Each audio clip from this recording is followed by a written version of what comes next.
Okay, good afternoon, everyone, and welcome to this grade 10 lesson on stoichiometry, or quantitative aspects of chemical change. And so I always start a session, many students say, I always say that this is my favorite section. And when I was at school, it really wasn't one of my favorites, I think because of the math aspect to it. So what I wanted to show you today is that if you know your theory well enough, the math will automatically just happen. You do not have to be afraid of this section. It is not that daunting. So today we're going to work through the slides first through the notes, and then we'll take a break here and there. And then I am planning on doing quite a couple of exercises with you.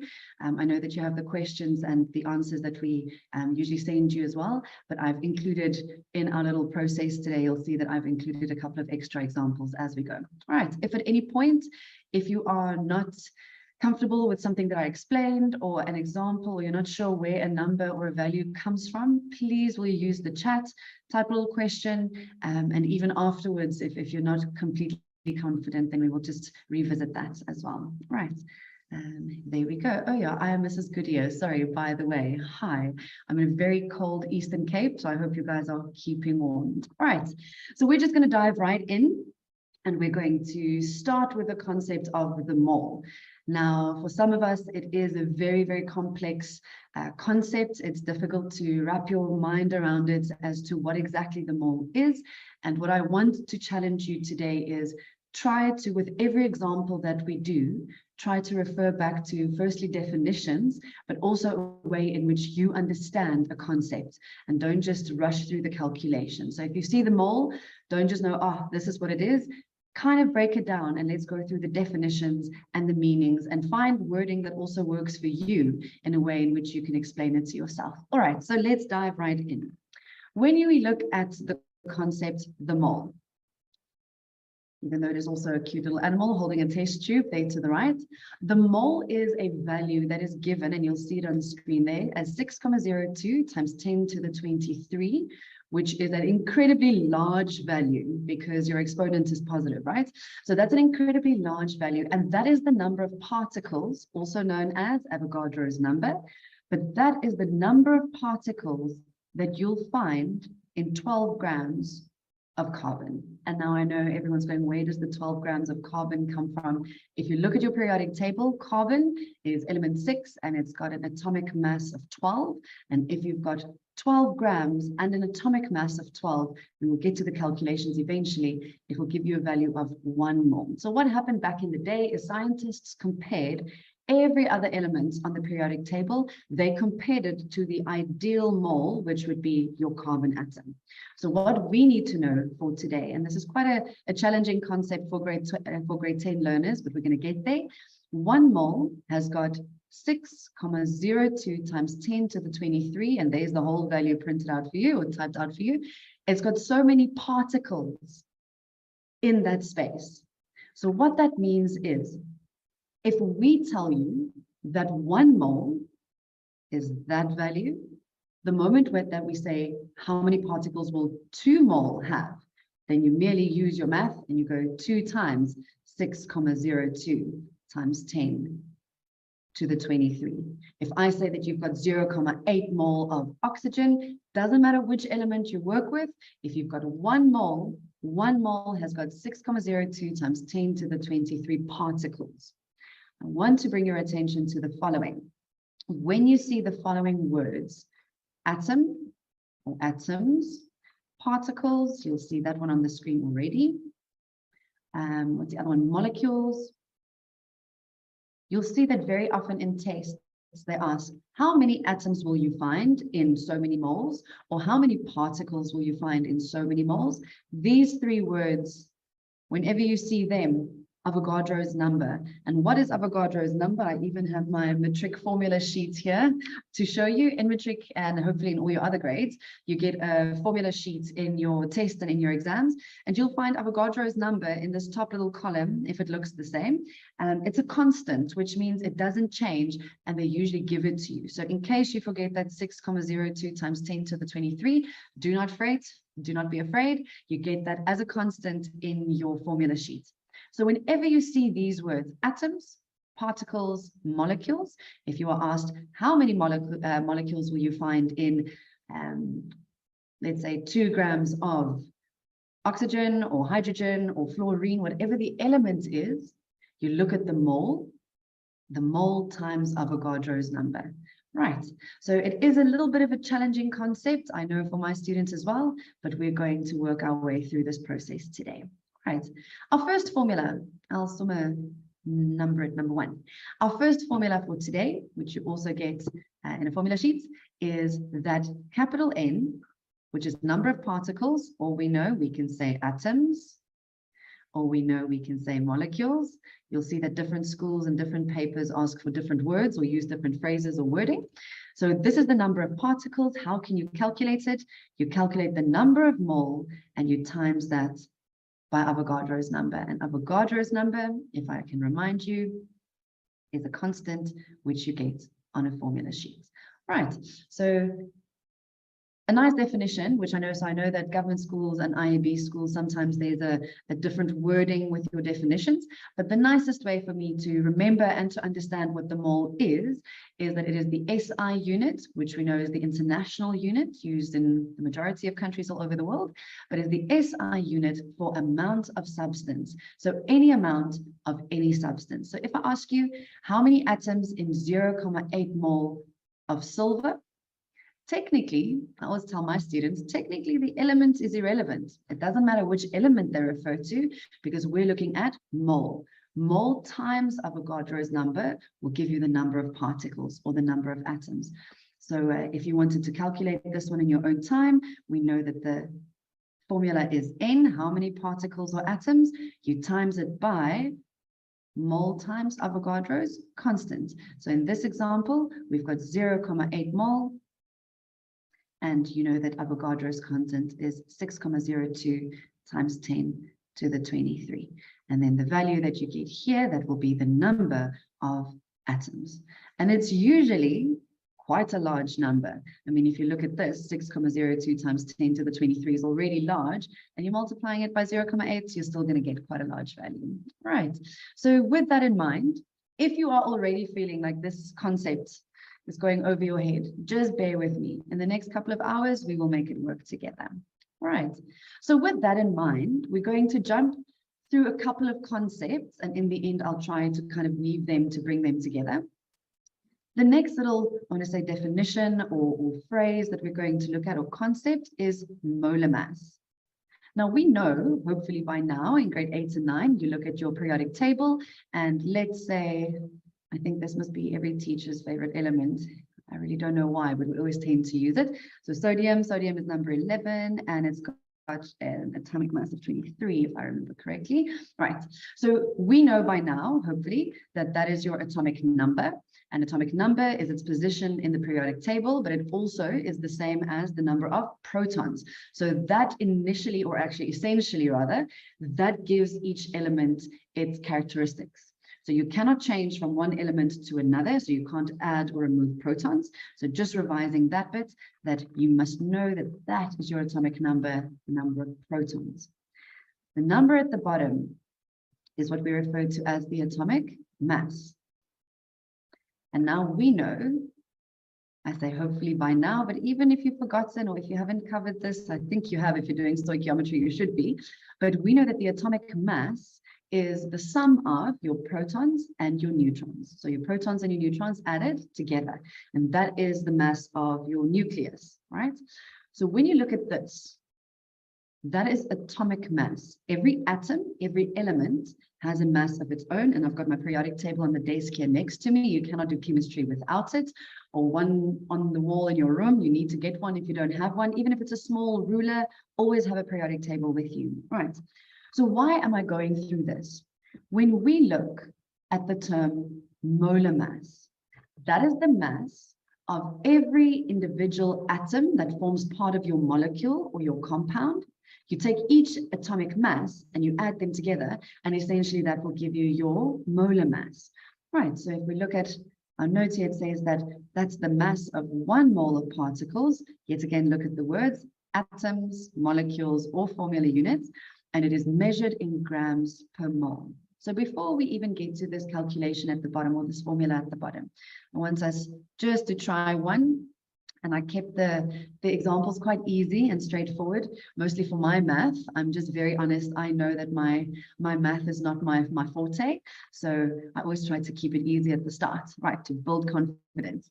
So if you are asked to calculate the molar mass of NaCl, which is sodium chloride table salt, you know that the atomic mass for sodium is 23. The atomic mass for chlorine is 35.5. Remember correctly, yes it is. And then you add those together, and in the end that should give you 58.5 grams per mole. This is what we refer to as your molar mass. It is the mass of the compound. You took each individual atom or element and its atomic mass, and you added them together to give you your molar mass. Right.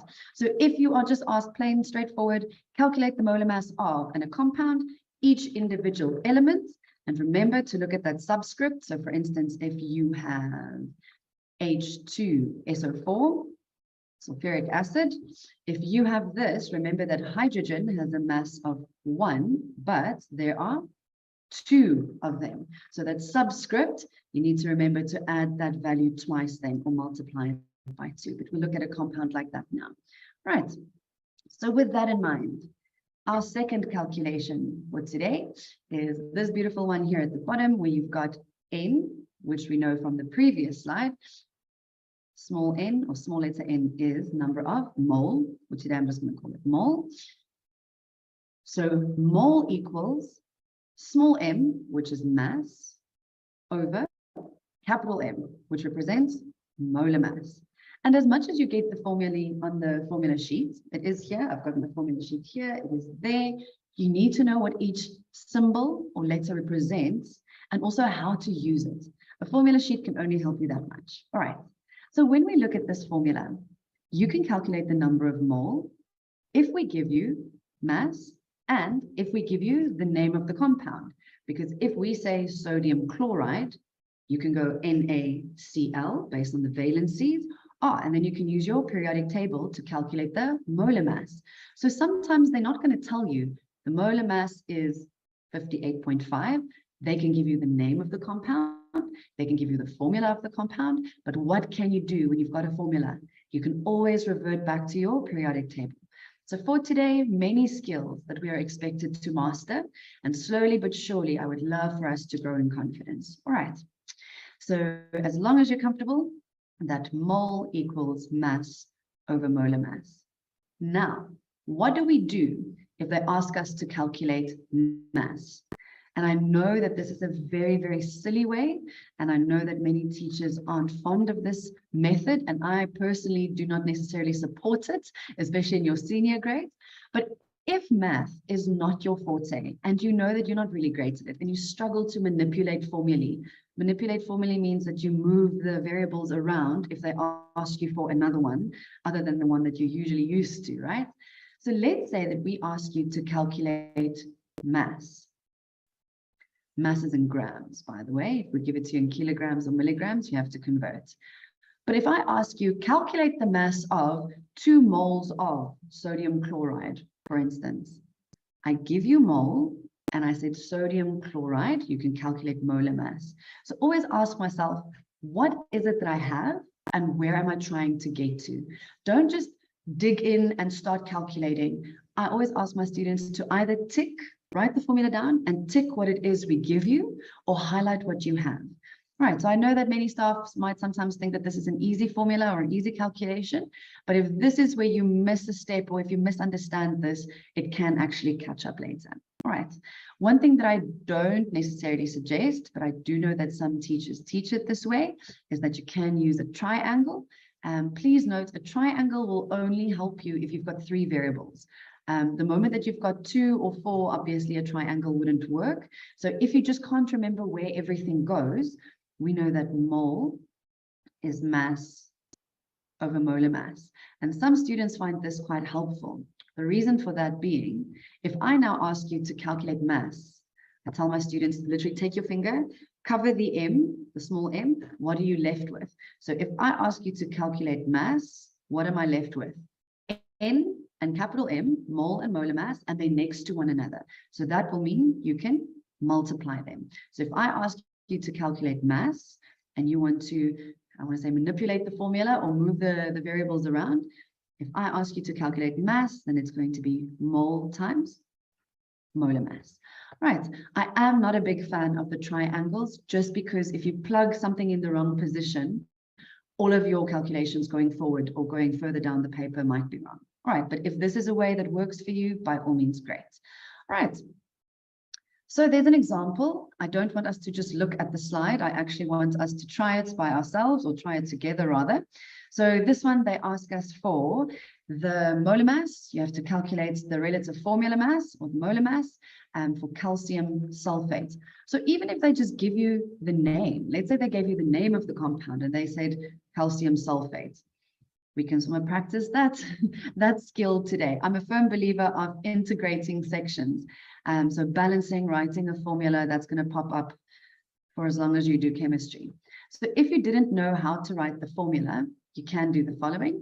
We know that calcium is in group 2, has a valency of 2, so 2+. We know that sulfate, SO4, polyatomic ion, and SO4 has a charge of 2-. What is our main aim or our goal when we write formulae?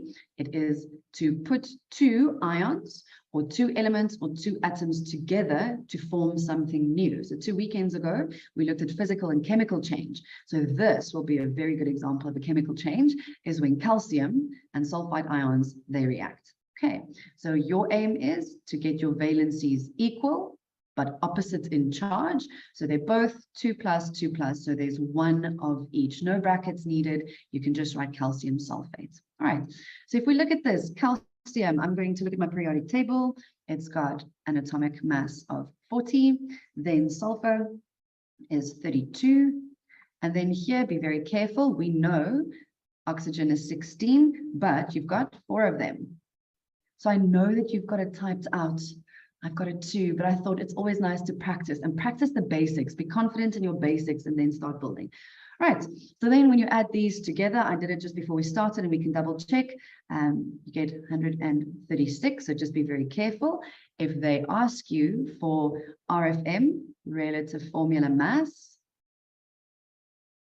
there is no units. Okay, so please be very careful when they ask you the question. If they ask you for the molar mass, and that is why I want to come back to the slide, the molar mass, then you add the unit, because it is how many grams per mole, the mass per mole, the molar mass. Right, so things which eventually start coming together and making a bit more sense. If they ask you for relative formula mass, no units, 136 only. But if they ask you to calculate the molar mass, relative formula is without a unit, molar mass, you add the unit, and it is grams per mole. Please note, I do know that there are some schools and textbooks that still go grams per mole, and that essentially is exactly the same thing. We're not going to go into the math of your unit. All right. There's another example, and I'm going to do this one. I'm sorry if some of you want to go faster. We will eventually kick up a notch. All right, so we know that carbon has a mass of 12, and there are 12 of them. Okay, so we're done with carbon. Hydrogen has got an atomic mass of 1, and there are 22 of them. Learn to write it out in case you see it's worth 2 or 3 marks and you don't just get a mark for your answer. Make sure that you can do this properly. Oxygen, we know, is 16, and there are 11 atoms. And in the end, that should give you a total of 342, if I remember correctly. If they asked you for relative formula mass, no units. There's absolutely no units, and that could give you 2 to 3 marks depending on what exactly it is where the question is going. If they asked you for molar mass, then we know that you can add the unit. So if they asked you for molar mass, it could be 342 grams per mole. Right, so relative formula mass, I think that's the one thing I want to focus on with this section is relative formula mass, no unit. But whenever they ask you for molar mass is capital M, and the unit for capital M is gram per mole. Right, I hope you guys are surviving. You're doing great. So we're going to start with our first little bit of, I want to say, the calculations. So what have we done so far? We know that we have got number of particles. Okay, so you've got that one. And we know that we can calculate what we just did is our molar mass, depending on what they give us. So what I want to do at the end is have all our formulae together and then try to do a composition question. We put numerous questions together. All right, I hope all is clear so far. So we're going to get to the first little bit where you're going to do calculations with me. I do want to suggest, if you are new to Science Clinic, it is always nice that someone does the calculations for you, and you'll get this recording later in the week and you can watch it and you can rewind and you can scroll back and all of those beautiful things. But it is really, really imperative that you do calculations by yourself. Chemistry, as much as there are some sections that you have to sit and go through, please can I ask you for today, even if I just do a silly calculation, grab your calculator, I've got mine here, grab your calculator and do it with me, just to make sure that our basics are there. All right, so percentage composition. If you look at the word composition, that refers to what something consists of or what it is made up of. So when we look at percentage composition, we know that percentage is always out of a possible 100. Hopefully we are comfortable with that. So when I say, what was your percentage, or what was your the mark that you got for a test, your mark would be 36 out of 50. There was a possible 50 marks that you can get. You got 36 out of 50. Let me not sell you short. 46 out of 50. And you times it by 100 to get your percentage. So that is your percentage. The same that you would do with a test or percentage in economics or business, whatever it is that where you've ever come across percentages. When you think about percentage composition, it means what percentage of this compound is made up of each individual element. So if you think about our old example, sodium chloride, NaCl, what percentage of NaCl is attributed or can be attributed or contributed by Na, and how much of that can actually come from Cl? You times it by 100. So I always look at the following. I'll look at that example now. Percentage composition is the percentage of each element within that compound. So the example I've got here is C2H6. So if you have done organic chemistry, every school does their syllabus slightly differently with the order, but this is meth-eth. This is ethane. So when you look at this, you'll see that you've got 2 carbon atoms, great, and you've got 6 hydrogen atoms. So if I ask you, calculate the percentage composition, you have to break it up into its individual elements. How many of those atoms do you have? And then divide it by the total molar mass. So let's look at our formula. So this is a formula that you do not get in a formula sheet, in a test, or in an exam. Maybe some schools give it or include it in the junior grades, but as far as I'm aware, you must know this off by heart. All right. So how do you calculate percentage composition? You calculate the molar mass of each element, because remember, it can't just be atomic mass. If you've got 2 carbons, it must be 2 times 12. Or if you've got 6 oxygens or 4 oxygens, you must times it by the atomic mass to get the molar mass. But what is the important bit? Keep each element separately. All right. So I know that with these slides, it's quite cool. They give you all the steps in a little bit of a table. Remember that you won't necessarily get a table in your exam. So the first thing you have to do is you have to write out the formula. It's important to write out the formula and not just look at a word equation, because the word equation won't necessarily tell you the valencies, and it will definitely not tell you how many of each element you have. All right, so if we look at this example, they say consider these iron ores, and we all know what an ore is, hopefully. That is obviously the raw material or the raw form in which some elements or some metals can be found. All right, so you've got hematite and magnetite, which contains more iron, or which one contains more iron by mass. So both of them contain iron, but which one will contain the most iron? Now you can't just go and look at, oh, this one has 3 and this one has 2. Oh, great, it must be magnetite. It could well be, but you have to calculate the molar mass of each individual element, and you take that molar mass and you divide it by the molar mass of the whole compound. And that is where our formula here at the top will come in. All right, so the first thing that you do is you calculate your RFM. So this is our step 1. Calculate your relative formula mass.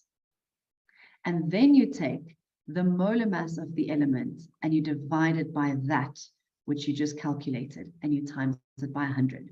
So let's try these steps with the example that I've got here. I know that it's nice to have the examples, like I said earlier, but then just to look through it and go, oh, I'll know how to do it next time, might kick us later. So let's try it together. All right, so carbon, we know that carbon has got an atomic mass of 12, and there are 2 of them, so that will give you 24. RFM, 24. You don't have to think about the units because there is no unit. Hydrogen, atomic mass of 1, and there are 6 of those atoms, and that will give you 6. Okay, so now we've got the RFM of each individual element.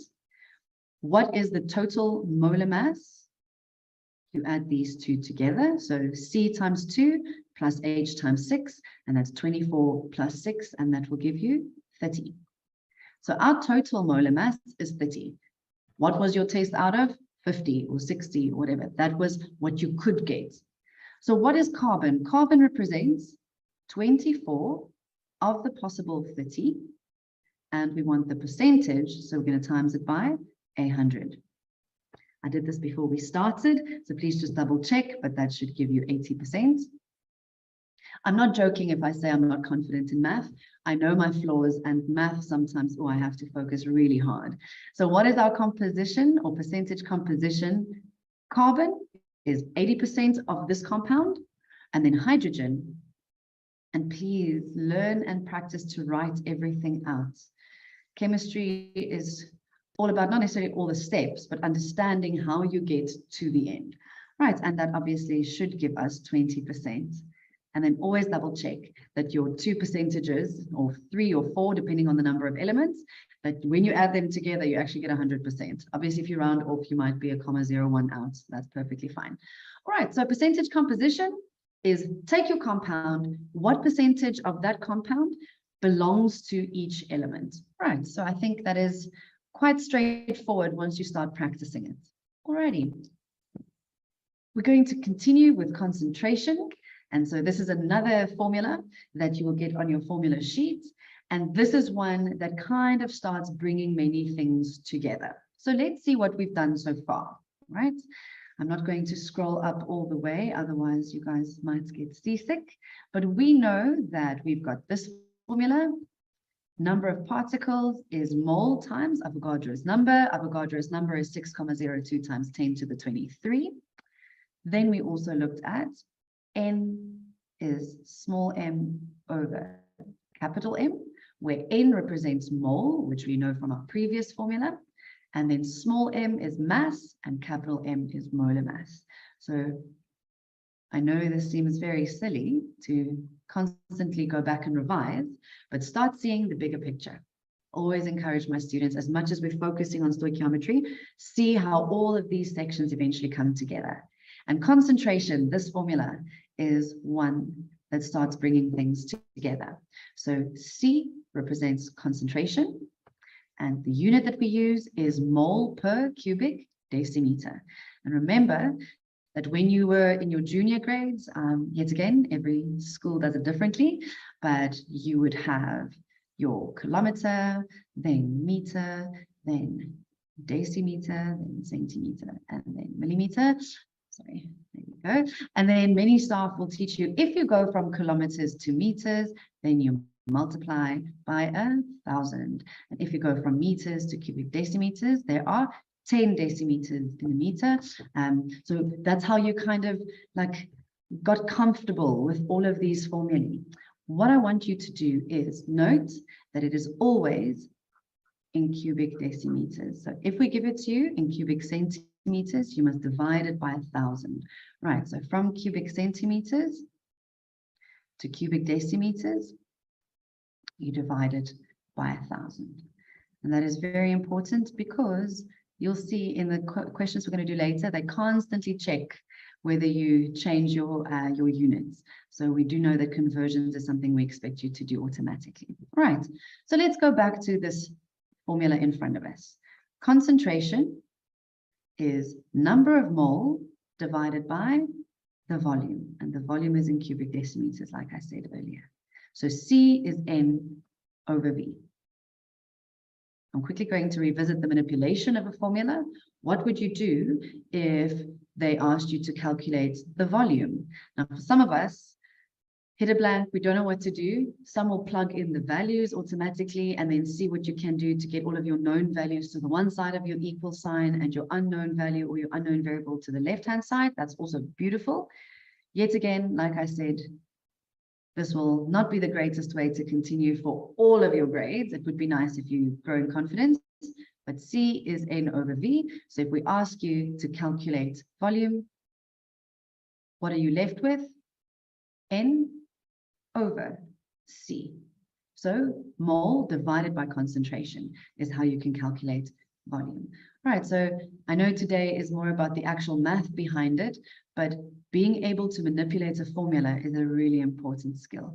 Right, so when we look at this, they say that the concentration of a solution is the amount of solutes per unit volume of solution. I was almost going to stop with solutes and solvents. I hope you're comfortable with that. Right. So I quickly want to look at the following. What is the relationship between volume and concentration?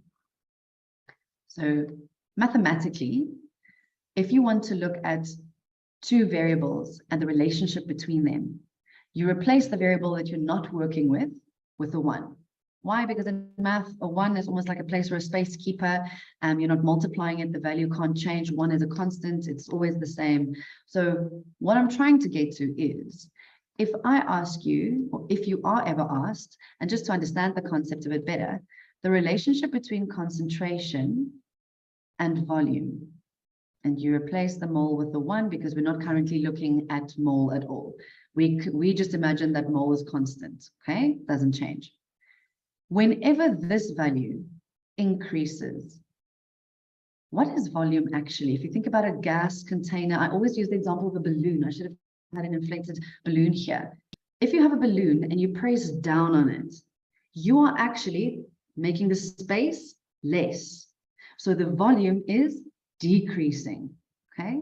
So imagine a balloon with millions of particles inside, and you are pressing down on it. What happens to all of these particles? They move closer together, and for that space, the concentration then increases. You're not physically putting more concentration in. You're not adding more particles. You're not pumping more gas into the chamber or into the balloon or into the vessel. You are merely compressing it, making the space, the volume, less. And by making that volume less, the number of particles are still the same, but what happens? Per unit volume for that area, it now seems as if there are more particles. So the number of particles are the same, but what happens is, if your volume increases, your concentration will decrease. So if you make the balloon bigger, or if you move particles further apart and you increase the volume, an increase in volume will decrease the concentration. So we talk about this relationship, and maybe you've done it in your junior grades, but we say that they are inversely proportional, which means if the one increases, the other one will decrease. Right, so if your volume increases, volume means the space. If the space increases or the volume increases, the particles are further apart, so it's more diluted, if you must. They're not colliding as much as they would have if they were closer together.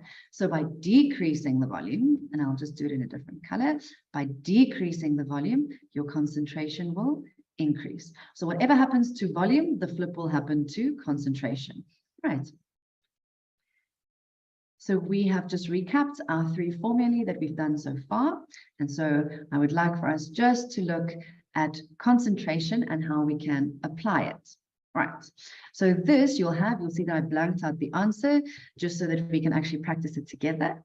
So I'm going to challenge you to do this example with me at a slow pace, or a moderate pace rather, but just so that we get through all of the bits and pieces for those of us who might be a little bit confused, and then we grow in confidence and we do the next one slightly faster. All right. So a solution contains 10 grams of sodium hydroxide. They even give you the formula, NaOH, so you don't have to worry about writing formula and the valencies, etc. And you've got a 200 cubic centimeter solution of it. So that would be your volume. Calculate the concentration of the solution. So here's my challenge to you. Instead of just starting, and maybe you do know what you're doing, and that's beautiful, please go at your own pace, but start writing what we give you. 10 gram, that is small m, that's mass. Sodium hydroxide, NaOH, what can I get if I've got a formula? Capital M, molar mass. So write that in there so that your eyes can see what variables you have and what you can actually replace with an actual value, and then you know where you're going. Right. In a 200 cubic centimeters, that is volume, but be very careful. You have to divide that by 1,000. So that will be 0.2 cubic decimeters. Right. So let's do this calculation. They ask us to calculate the concentration. So I always just say whatever they want with a question mark. So now you can see what you have. Our formulae, N is small m over capital M. That's our first one. And then the second one is C equals N over V. We just did that one. There it is. So by looking at this, check what you have. I've got mass and I've got molar mass. What else do we have? We've got volume. So I know that this one was worked before and you can see it, it's an example, but it's a lot easier to know where they get it from. So next time when you don't get the answer straightforward, you can practice it and you can work through it. So now if they ask you to calculate concentration, many students go, C is N over V. But you can't just start with that because you don't have all of the information. So I would say literally backtrack a little and let's start with what we have. N is small m over capital M. The mass that they give you is 10. And now we know the molar mass, we need to take 23, which is sodium. We need to take 16 for oxygen, and we need to take 1 for hydrogen. Okay, and that gives us 40, I think. 23, 36, yes, there we go. Right, so there we go. And then 10 divided by 14 gives you 0.25. I know it is worked out for you already, but just to show you, and that is mole. Now you've got N. And once you've got that, now you've got both variables that you need to calculate concentration. You couldn't just jump immediately from mass and molar mass to concentration. All of these calculations and formulae look out for that one common, let's call it a common denominator, but common variable. Mole is present in this formula and it's present in that formula. So calculate the one first and then you plug it in later. Right. So let's continue. Let's finish strong. So that's the first bit of the calculation. Let's do the second bit. So now we know that we want concentration. The mole you just calculated, so you're just going to carry it over, and that is 0.25, and we're dividing it by the 0.2. It's not 200 because it's cubic centimeters, which have to be converted to cubic decimeters. And in the end, that will give you 1.25 mole per cubic decimeter. All right. So I know that this is a worked example, but it's always nice just to slow down, highlight or write what you were given. Even with my matrics, whenever I give tests back, and it's a very clean, neat test without any highlighting, and we're all different, but even if it's in gray pencil, write N, M, C, V, whatever it is that you were given. All right, we're going to look at molar volume, and then we're going to take a break just before we continue with some questions. So with regards to molar volume, we just spoke about volume as a general term. And I don't really think you should define a volume as space, but think about volume when you work with gases, right? So when you work with gases, if you think about a syringe, like an injection, the plastic bit where the substance is, if you just pull the needle back, or if you just pull the syringe back rather, and you fill it with air, then obviously it takes up space. And there's a certain concentration of, I want to say, air in it, because we know that air consists of many gases. But what happens is, if you then keep the front of there's no needle, it's just the syringe bit. If you keep your finger in front of the syringe where the needle should be, and you press down on the little lever at the back, what happens is the gas can't escape, and you are compressing it. So you are decreasing the volume, but the particles can't go anywhere. So what's going to happen to their concentration? It will increase, right?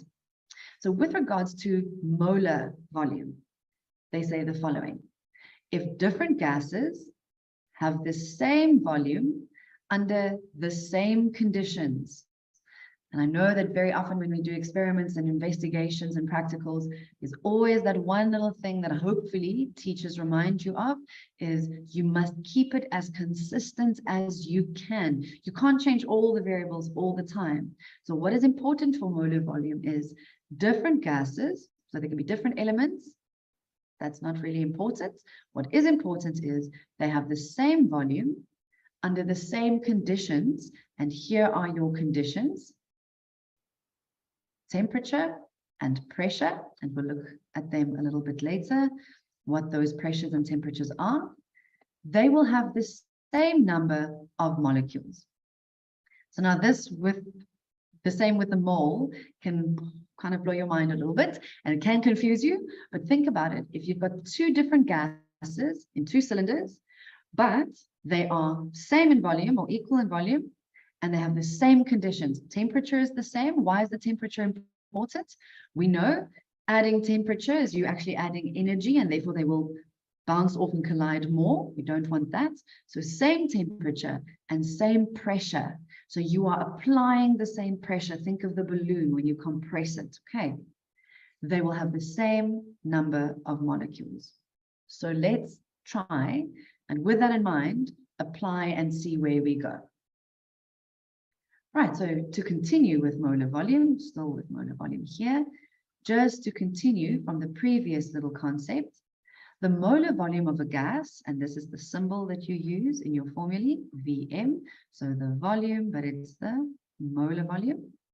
The molar volume of a gas is the volume occupied by 1 mole of gas. Remember when we spoke about molar mass? That is the mass in grams that you will find per mole. What would molar volume be? It is the volume. Remember, it's in cubic decimeters. It's the volume in cubic decimeters that you will find per mole. And how can you calculate mole? There is that great variety of formulae that we've already looked at. So we looked at in the notes where they said temperature and pressure must be the same for both. So for all gases, we refer to it as STP, standard temperature and pressure. So what is that molar volume? The molar volume for any gas under these conditions, if the conditions apply, T's and C's apply, will be 22,4 decimeters cubed per mole, or moles per cubic decimeter. Right. So what is the standard temperature? What is the temperature and the pressure that we are referring to? The temperature is 0 degrees Celsius. I know that some schools work with Kelvin, so you've got your 276 Kelvin. And then kilopascal, that is your pressure. So if two gases, irrespective of which element they are, if two gases are experiencing the same pressure and the same temperature, their volume will be 22,4 moles per cubic decimeter. All right. So with that in mind, the reason why we always focus so much on the mole, and that's the beauty of chemistry, is if you have the mole for one substance, whatever the value might be, when you have a balanced equation, you can use a ratio. Just write that there, balanced equation. If you've got the mole value of one of your substances in your equation, you can use a ratio or a relationship to jump from one substance to another and calculate that unknown mole value. And I know that many of you have done it already, so it's not news to you. But why are we focusing so much on the mole today? Is if you work with mass or with volume, or with number of particles. There's no link. But what do we know? 1 mole of any substance. So even if your equation has hydrogen or sodium or magnesium or copper, doesn't matter which element, irrespective of the element, if you have 1 mole of that element, you will have 6,02 times 10 to the 23 particles. So 1 mole, the mole is the golden thread. It brings all your substances and all of your unknown values together. So when you have a balanced equation and you've got a mole value for one of those substances, you can calculate by means of the ratio and the relationship between the two, and we'll look at that ratio a little bit later, you can calculate that unknown value. Right, so with that in mind, and then we'll take a break. Let's take a break. It's okay, let's take a break now rather before we continue with the calculations. So it is 15:17. All right, so we are going to just kick off where we started, or where we finished rather, just before the break. And so just to remind you that molar volume is the volume that you can expect per mole. So irrespective of the element that you're looking at, obviously the importance of the element will come in with other calculations when you use the molar mass. But when you look at volume, doesn't matter which gas it is, the moment that you've got 1 mole of that particular gas and STP, the standard temperature and pressure, if you follow those rules which we went through just before the break, then it would mean that you've got 22,4 cubic decimeters. That's the volume of that gas. So where we finished off just a couple of minutes ago was when we looked at the mole and why the mole is important. And I do hope that that's been stressed in your classrooms when you do the section and when you did the section at school. But when you look at the mole ultimately is the link between all of your formulae, all of your variables. And so the same with molar volume. And that's the beauty of it. And I think some senior students sometimes tend to forget this one. But this also means that for reactions at, and I'm just going to highlight it for us, the STP is very, very important. We know the temperature and the pressure. They will react in the same ratio as the molar ratio. Why can we do that? Because 1 mole of whichever gas, 1 mole will have 22,4 cubic decimeters. So if another gas is also 1 mole, then you use your ratio 1:1, or 1:2, or 2:5, or whatever your ratio, your coefficient of your compound in your balanced equation is. So if you look at this equation here, you've got nitrogen and oxygen that react and they form. Obviously, we spoke about a chemical change. So there's a chemical change 2 weeks ago that has now taken place. And when you look at this, your coefficient, that is what you look at for your ratio. So here you've got 1 mole of nitrogen, 2 mole of the oxygen. And then if you want to calculate what the volume would be, you use exactly the same ratio, 1:2, 2:2, etc. All right. Now, our last formula with regards to triangle formulas, or where you've got 3 variables, is when you look at number of mole. We are familiar with small n, hopefully by now. And so n is number of mole. Capital V is the volume of gaseous substance in cubic decimeters. So this is the volume of the specific gas. And Vm, and you also get this in your formula sheet when you write an exam and tests, we know that Vm is the molar gas volume at STP, and I'm going to write this in here. It is a constant. If STP, I want to say is present, if you follow the rules for STP, so the right pressure and the right temperature, this constant will always be 22,4 mole per cubic decimeter. And so you can, if we give you the number of mole and you know that it is under STP conditions, you know that this is 22,4, we can ask you calculate the volume of this particular gas. And so if you don't have 1 mole would be 22,4, but let's say you had 0,75 mole, then you can plug 0,75 in here. You know that this is 22,4, and you can calculate your unknown volume. So it's very nice. I think that's something that I started learning the longer I taught chemistry. It's been 12 years now. She's ancient. But when we teach these things, we try to actually see how all of these sections fit together. And knowing what your constants are and under which conditions a constant is a constant, That is very important. So your STP, that will make VM 22,4. Right, so we know the drill. I know that you've got this typed out and beautiful in your notes. We're going to do this one together. So we're going to start by writing down what they give us. So they say, a gas jar with a volume of 224 cubic centimeters is full of chlorine gas. And 2 weeks ago, we spoke about diatomic molecules. And I said that there's a little acronym, if any of you joined us, but it is have no fear of ice cold beverages. And the first letter of each of those words will then represent a specific element. So chlorine gas, whenever you see chlorine, you know that it is Cl subscript 2. Okay, so let's look at this. They say that you've got 224 cubic centimeters of chlorine gas at STP. You must highlight that or tick it, or you just know, STP. So what do you know? VM, if you do use VM in this specific calculation, will be 22,4, right? How many moles? So they're asking you to calculate mole. All right, so I left the formula here so that you can see. They're asking us to calculate mole. They give us the volume, there it is, and they say that you're using VM. Can you use VM? Yes, you can, because it is at STP and it's 22,4. If it's not at STP, you can't use 22,4. So then either they need to tell you what the value is, or we must find a different way with a different calculation to calculate volume. But that's a story for later, right? To do calculations that are put together. All right, so let's do this one. The volume that they give you, be very careful. It's 224 cubic centimeters. You must make it cubic decimeters, so that will be 0,224. And then you divide that by 22,4. And in the end, that should give you 0,01 mole.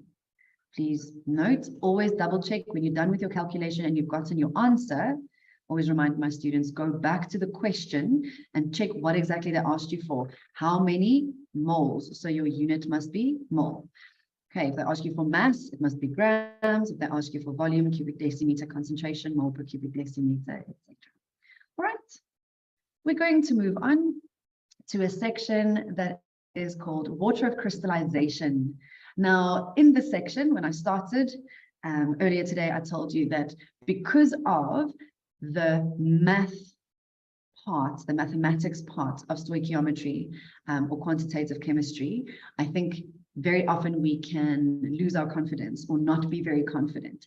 And when I was at school and we did water of crystallization, immediately get a little bit anxious because there's so many things that you have to remember, but break it down into small bits and pieces. And that's why I absolutely love the notes that we get, because it does a step at a time. And I'm a big fan of a step. So what is water of crystallization? Not crystallization of water or not crystal of waterization. I heard a student the other day, we mixed the words around, but water of crystallization means the following. Let's say you have got copper sulfates. And now my drawings are beautiful. We're going to appreciate them. Okay, so know your flaws in life, eh? Right, so let's say you have got little crystals of copper sulfates. What water of crystallization means is that you have got water that forms part of the bigger crystal. For a lack of better words, I actually want to say that the water is stuck in between, but it forms part of the actual crystal. So you can't get it out. It is part of the copper sulfate.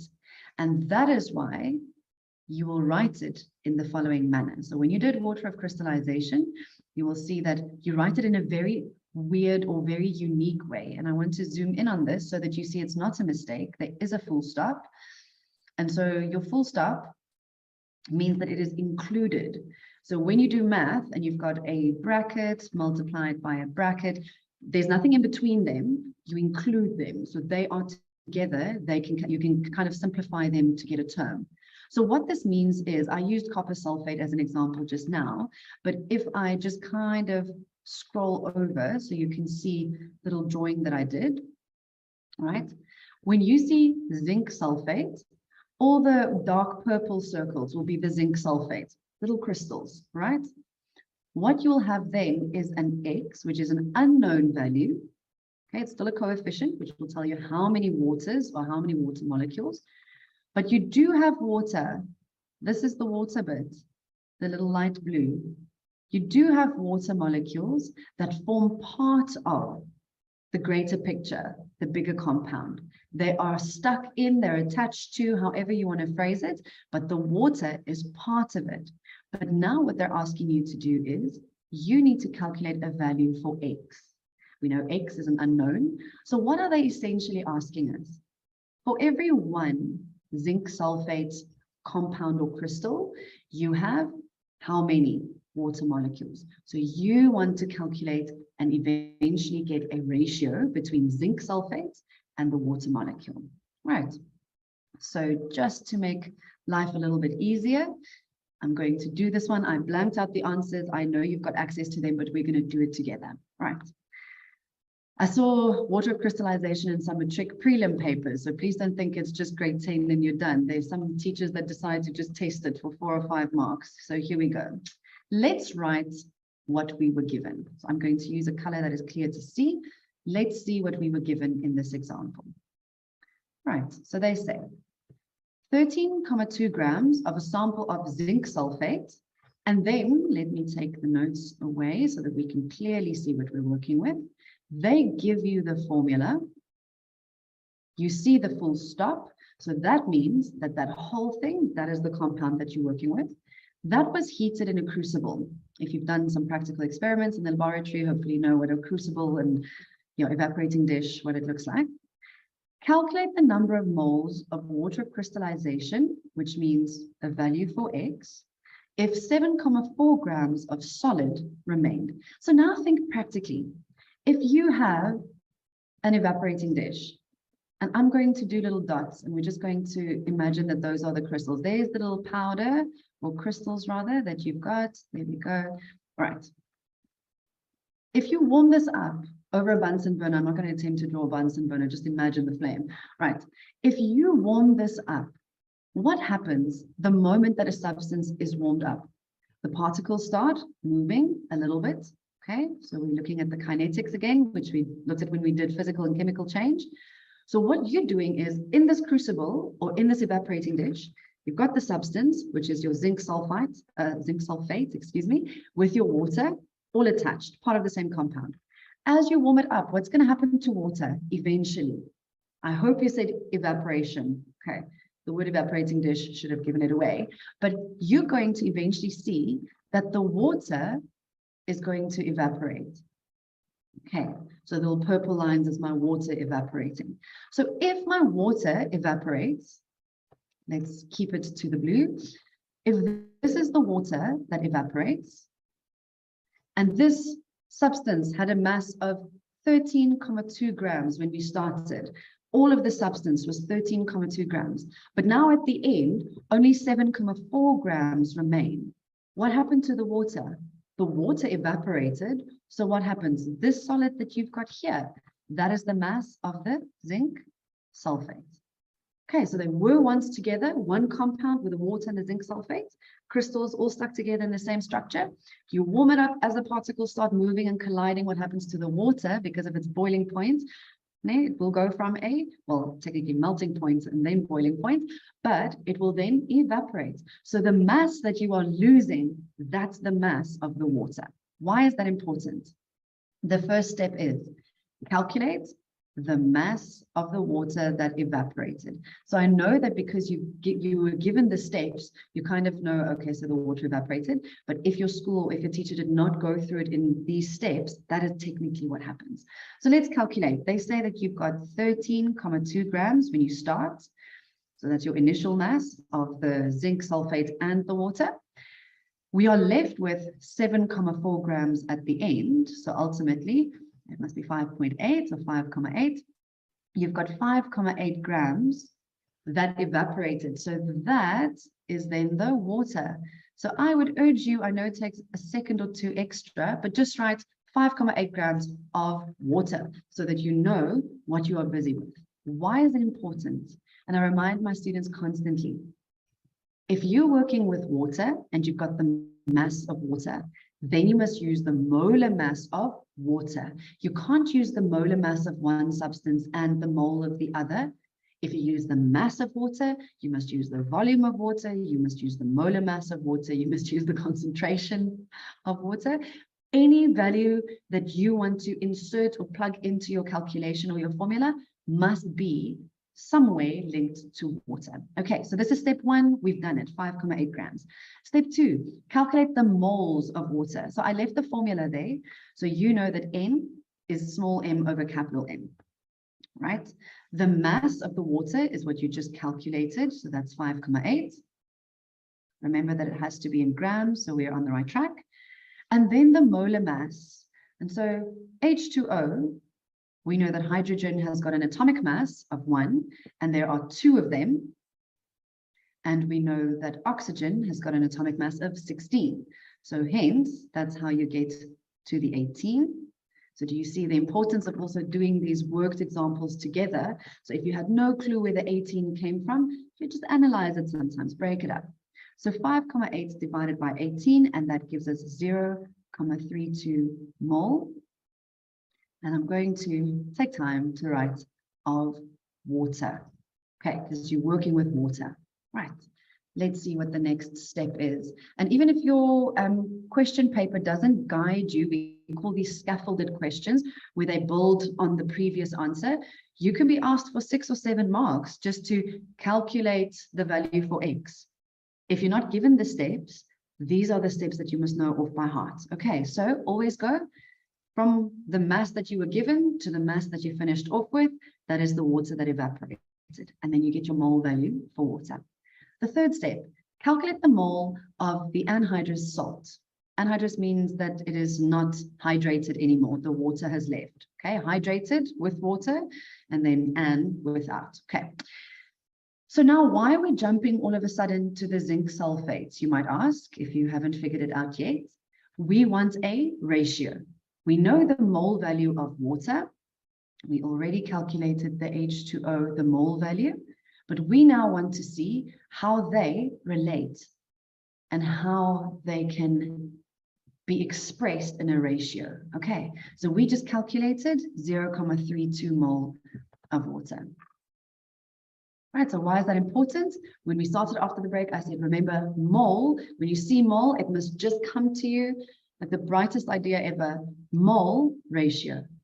When you have mole, you can calculate a ratio. And if you have a ratio, you can plug it in as a coefficient. All right, so let's calculate the mass, the mole, the mass that you have. And they said, calculate the mole of the anhydrous salt. Remember, that is the mass that you were left with. The water has already evaporated. So what you're left with is the pure zinc sulfate. And that's 7,4 grams. So let's do the 7,4 grams. And then the molar mass, and I did this one before, hopefully you still have it in front of you. The molar mass, just remember you take your zinc, your sulfur, and your oxygen times 4. So use your periodic table, use the atomic mass for each of them, add them together for a molar mass, and that will give you 161.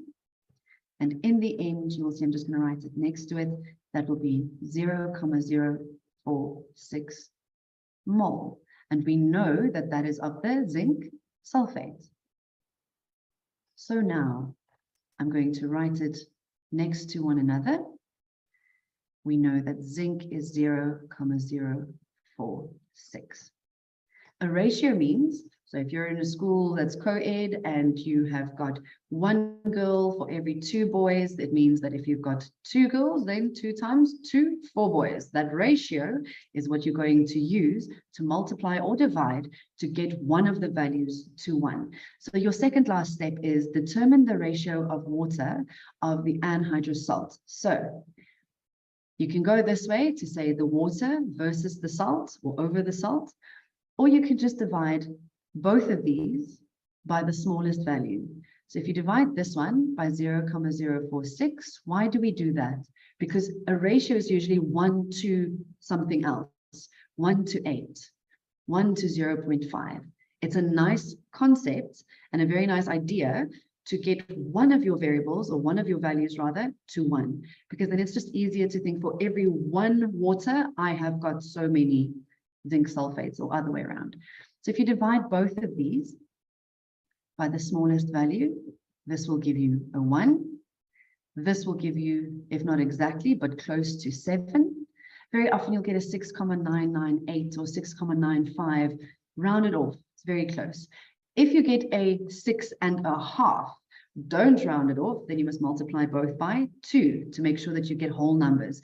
You can't have a ratio of 6,5 or 3.4, or it must be a whole number, right? So what does this mean? For every 1 zinc sulfate, you will have 7 water molecules. So this is for step 4. And then the last bit, they ask you, write the formula for the hydrated salt. So what that means is you need to write it out in the format that you got it at the top, ZnSO4. Make it a clear full stop so that you can see its part. And what did we just calculate? For every 1, and I'll erase that now, for every 1 zinc sulfate, there it is, you have got 7 water molecules. So 7 H2O. So I will erase that and your line, and there we go. So that is water of crystallization. So I think if you get comfortable with the steps, it will automatically just happen. I say that, and then many students go, ma'am, it's not automatically just happening, but check what you were given and always try to get it to mole. If you don't know what else to do, really it happens. Mole ratio, right? And you'll see that eventually it unfolds as you get more comfortable. Right, so we're going to look at empirical, the empirical formula that you can get from percentage composition. So what is an empirical formula? Before we even continue, I asked my class a couple of weeks ago, and it was quite daunting to think that we have to do the calculations, but you need to know what an empirical formula is. So when you talk about a formula, it is the ratio of elements put together in a compound.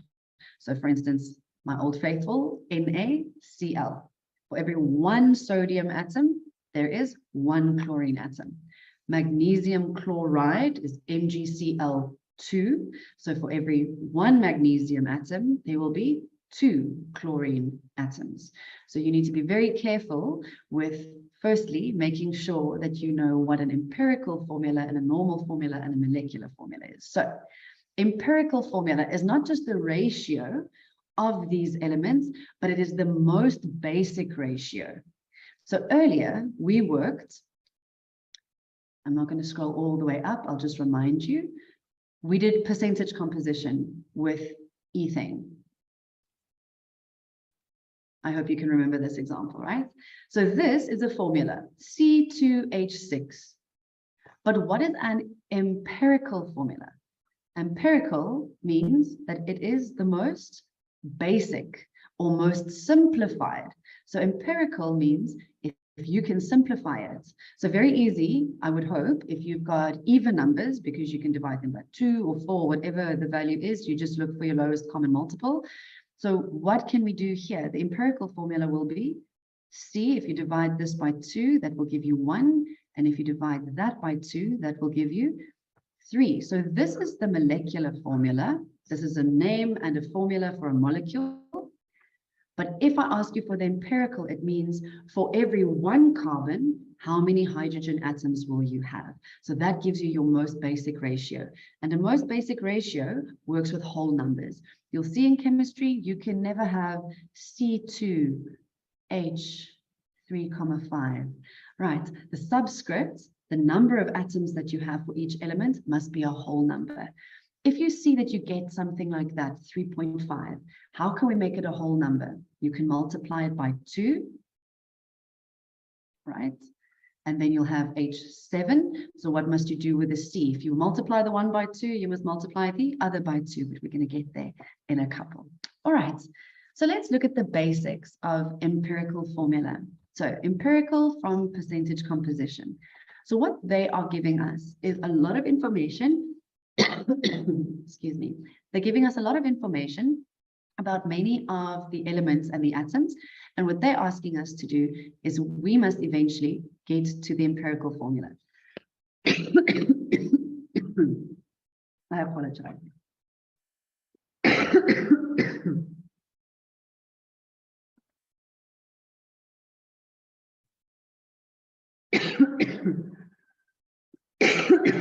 I inhale.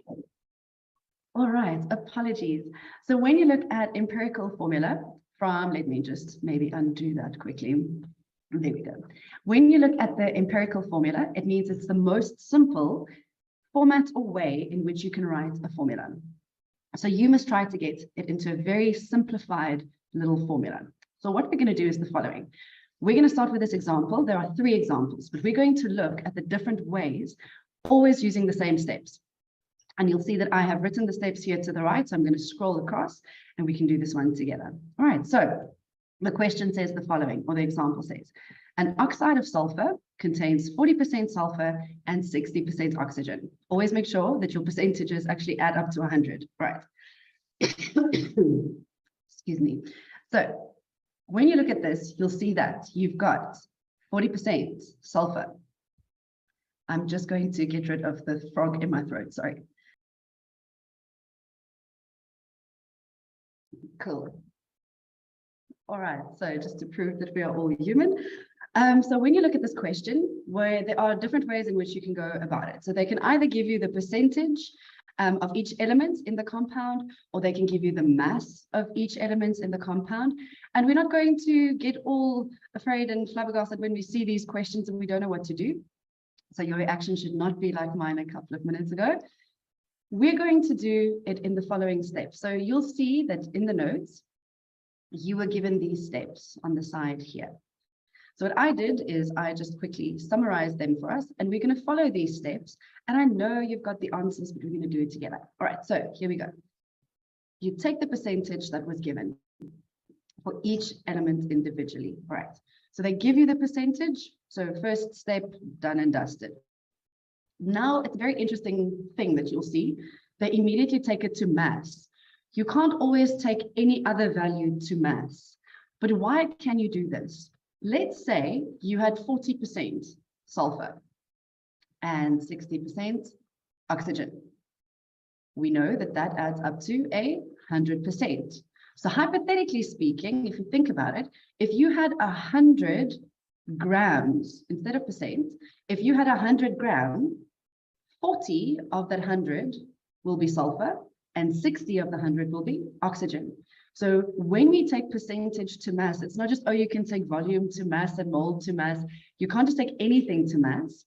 But because you've got the percentage, we almost, hypothetically speaking, envision that you've got 100 grams instead of percent. And of that 100 grams, 40 will be sulfur and 60 will be oxygen. So yet again, just explaining where the table comes from.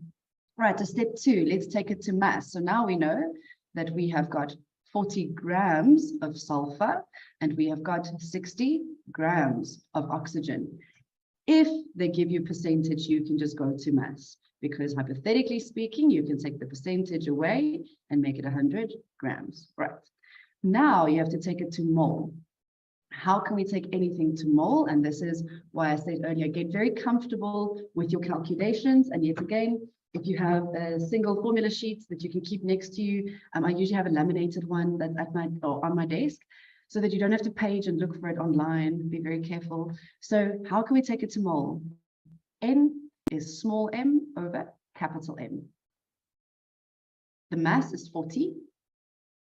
And now for sulfur, you need to go to your periodic table, and it is 32. And in the end, 40 divided by 32 should give you 1,25 mole. So slow down, do the one element and then do the other. Don't try and do everything at once. All right, so we've now done step 2 and step 3 for sulfur. Let's do oxygen. The same, N is small m over capital M. And yet again, my students always roll their eyes and sigh because I say, write the formula down. You don't get a mark in an exam for the formula, but if you don't write it in, or if you don't write it down rather, you might plug in the value in the wrong place. So that's why I said, if you do triangles, but write the formula down so that you plug your values incorrectly. Right, so the mass is 60. And we know that the molar mass for oxygen is 16. And then 60 divided by 16 is 3,75. I'm looking to the side because I did it a little bit earlier just to double check. All right, so now we've done step 3 for sulfur and for oxygen. So what are we doing and where are we going? They gave us percentage composition, took it to mass, took it to mole. Why mole? What was the last thing we did in the water of crystallization? You tried to get a ratio. You want to know for every 1 sulfur, there will be how many oxygen or other way around. So now you divide by the smallest value. By the smallest value, that's what you must divide by. So 1,25 is less than or smaller than 3,75. So you divide this one by 1,25, that gives you 1. So for every 1 sulfur, you will have, and 3,75 divided by 1,25, and that will give you 3. So for every 1 sulfur atom, you will have 3 oxygen atoms. So what is the last step? It's not just to divide it and leave it at that. You need to write what we said earlier, the empirical formula. So for every sulfur, for every 1, and I know we don't write that 1, I'm just showing you, for every 1 sulfur, you're going to have 3 oxygen atoms. And then please just remember that you never write the subscript 1. All right, or 1 is a coefficient you can also. So that is your empirical formula, this one here. It is the most basic ratio in which you will find sulfur and oxygen in this example. All right, so that's empirical formula. So that's the first one, is to get empirical formula, and then you must get it from composition, right, or from percentage composition. Let's do another one. It says the following. So I know you can see this here. We're going to scroll across. In a combustion reaction, what is combustion again? We looked at that 2 weeks ago as well. It is when a substance or a molecule reacts in the presence of water, oxygen. There we go. So burning. Right. So in a combustion reaction, 0,48 grams of magnesium ribbon is burnt. If you've ever done this in a demonstration at school, it creates an incredibly bright light. So I always just say, look away. And I've got a little, like a window, and you can see the reflection, which is slightly diluted. Right. So the amount of magnesium oxide that is produced, your product, is 0.8 gram. Calculate the empirical formula for magnesium oxide. So first things first, you have got, even if they don't ask you to do this, we need to be able to write what we are doing. Okay, I'm not going to balance it out. I just want to show you what are your reactants and what are your products. The balancing, we can do that another time. So now you look at this, but what do we know? We know, yet again, from physical and chemical change, that conservation of mass is a thing. You have to conserve mass, which means if I have 0,8 grams as a reactant, I must have 0,8 gram as a product. Or if I form 100 grams as a product, I must have some way, the sum of my reactants must give me 100 grams. Right, so let's start. That is what they give us. Let's see, it is 0,8 magnesium oxide. Let me write that in, 0,8 grams of magnesium oxide. All right, so what are we trying to do? Empirical formula means what is the relationship or the ratio between the magnesium and the oxygen? The oxide comes from the oxygen bit, right? So we know that we had magnesium and oxygen that reacted. We know that this is 0,48 grams, and my product is this, is 0,8 grams. So how much oxygen did I then work with, or did I have that reacted? And that is this step that you'll see here. To calculate the oxygen, you must subtract what you finished off with, what you ended off with, the product, and you subtract one of the reactants to get the unknown reactant's mass, and that is 0,32 grams. All right. So we don't have percentage, so we can't really work with percentage. What can we do? We can subtract the one from the other to get the unknown mass. So we are on step 2 now. We've got the mass of both of our reactants. All right. Remember, now we have to calculate mole. All right, I'm just going to take this away, and we know that it's 0,32. So here we go. N is M over capital M. And we know that the mass is, so we're going to do magnesium first, 0.48. And then the molar mass for magnesium is 24.3. So I see that they only use 24 in their examples. So I'll stick to 24 as well. Just note, don't round off if your periodic table is not rounded off. It's not up to you to just round it off. But if I see in this example, they just use 24, we're going to stick to that. We're going to use 24, and you'll see that this gives you 0.02 mole. Right, then for the oxygen bit, remember when you use empirical formula, you are using the element's atomic mass. So with oxygen here, you know that mole is mass over molar mass. We calculated the mass as 0.32. Empirical formula is the most basic form in which you can find a compound and the ratio between them. So what is the most basic mass that you can work with? Atomic mass. So each element, so oxygen is 16. That's why I said we're not going to balance it out. You look at the elements as they are. So 0.32 divided by 16, that also gives you 0.02. And this one is quite straightforward if you look at it. You can divide both of them by 0.02, but what do you see? The ratio will be 1 to 1.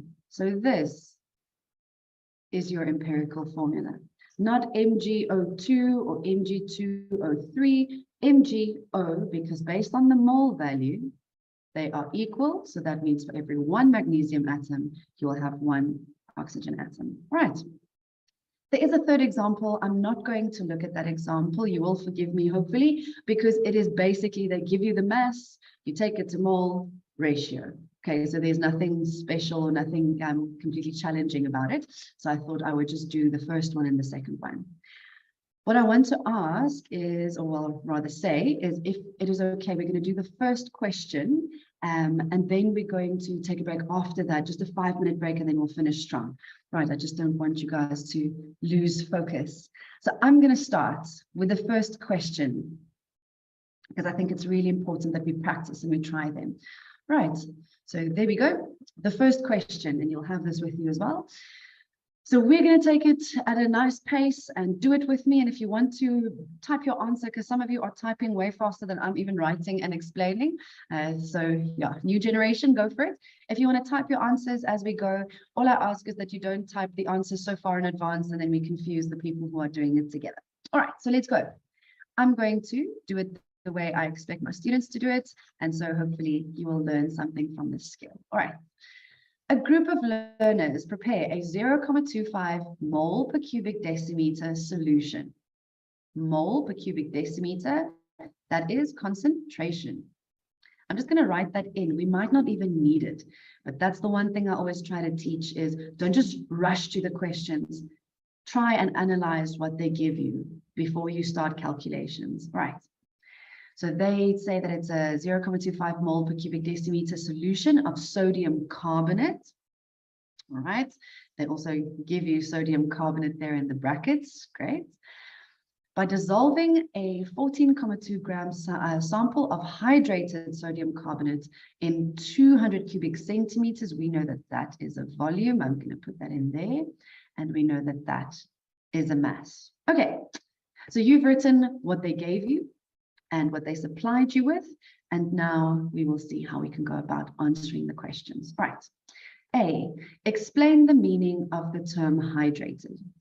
So they don't say define hydrated, they say explain. So these action words are very important when you answer questions.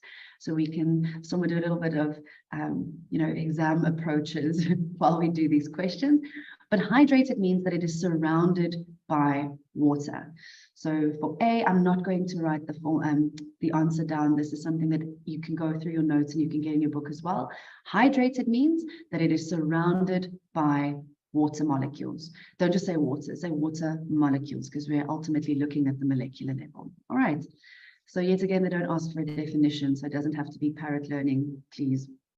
Right, so A, done. B, write down a balanced chemical equation to show how sodium carbonate dissociates in water. This is something when you look at physical chemical change, this will be a chemical change because your compound is now dissociating, which means it breaks up into its ions. Right, so let's do that. So B, and we know firstly that it's Na2CO3. And why is that important? It will help you to do the valencies later if you forgot your polyatomic ion. So they asked for a balanced chemical equation. So we know it's Na2CO3 and it associates in water. So you know that sodium ions will form. And be very smart, write your phases, AQ and CO3, 2 minus AQ. Now, why did I say that writing the chemical formula will actually help you with your valencies? We know that sodium is a 1+, valency 1+, and that there are 2 of them. So if there are 2 sodium 1+, what would that make the valency of CO3? A 2+ must pair up with a 2-. So you can always work it back. There's always a little trick that you can use in the process. All right. So there we go. That is our balanced equation. 2 sodium to the right, or to the left rather, 2 to the right, 2 carbonate, or 1 carbonate, 1 carbonate. So it's all balanced. Beautiful. You didn't have to do the T method. It's way too long for this question.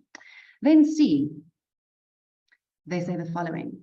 Learners then take 10 cubic centimeters, that's a volume, of the prepared solution and allow it to react completely with 5 cubic centimeters of dilute hydrochloric acid, according to the following balanced chemical equation.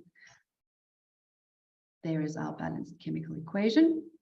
So there's your sodium carbonate, and it reacts with hydrochloric acid, HCl. It forms a salt, sodium chloride, water, and carbon dioxide. So without even looking at the questions, read the sentence that they give us. They're at the top with regards to the reaction, and just kind of figure out where you're at. Don't just rush through the questions and go, oh, I know what I'm doing. So firstly, sodium carbonate and hydrochloric acid, that's an acids and bases reaction, right? So that's something to remember. Is it balanced? It is balanced. They also said that it's a balanced equation. So there we go. So let's see what they ask us. Define the term a mole of substance. So there we go. When you look at the mole, I know, like I said earlier, that some government schools and IEB schools, yes, the definitions might be slightly different by a word or two.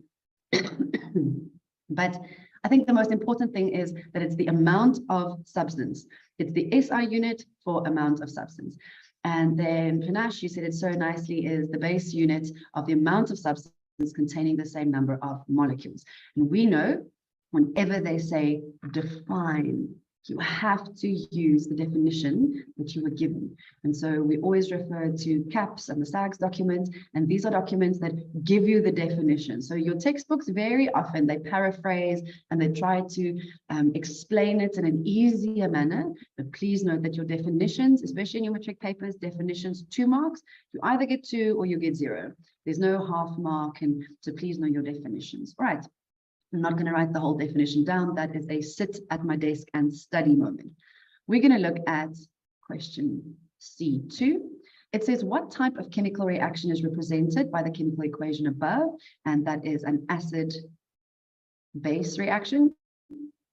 You could also say that it is a gas-forming reaction because there is a gas that's formed. So, but I think the big part for us would be that you've got an acid and a base that reacts. All right. Now for the big question, it says the following. Calculate the number of moles of hydrochloric acid in 5 cubic centimeters of hydrochloric acid if its concentration is 1 mole per cubic decimeter. All right, so they give us concentration and they give you volume. So here we go. We know that let's start with the one that you were given. C is N over V, right? We're busy with hydrochloric acid. So I said earlier, if you're working with hydrochloric acid and it's the concentration of it, then stick to the volume of it and stick to the mole of it. So keep everything together. So for a moment, we're just putting sodium carbonate aside. So let's look. they're asking us to calculate the number of moles. So now some of you will go and you'll say, okay, well, we've got 1 mole per cubic decimeter as a concentration, and we've got to be very careful, 5 cubic decimeters, which should be 0,005 cubic decimeters, because it has to be divided by 1,000. And then you have your aim, your unknowns. Basic math, or if I say basic math, I don't mean easy math, I just mean your basic foundation. In order to get mole by itself, the 0,005 goes to the other side and you multiply, because you're multiplying on one side. And in the end, your mole value will be 0,005 mole. Many teachers, if you don't write a unit, you will not get your mark. All right.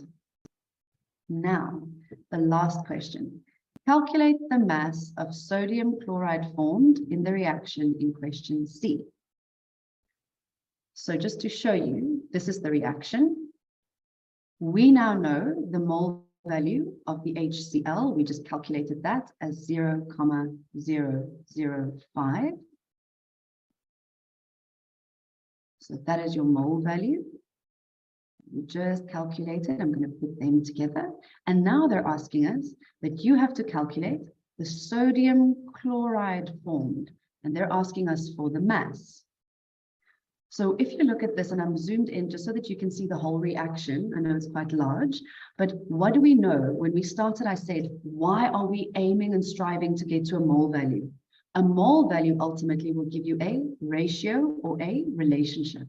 So what are my coefficients? I'm going to take all of our notes away so that we can see clearly.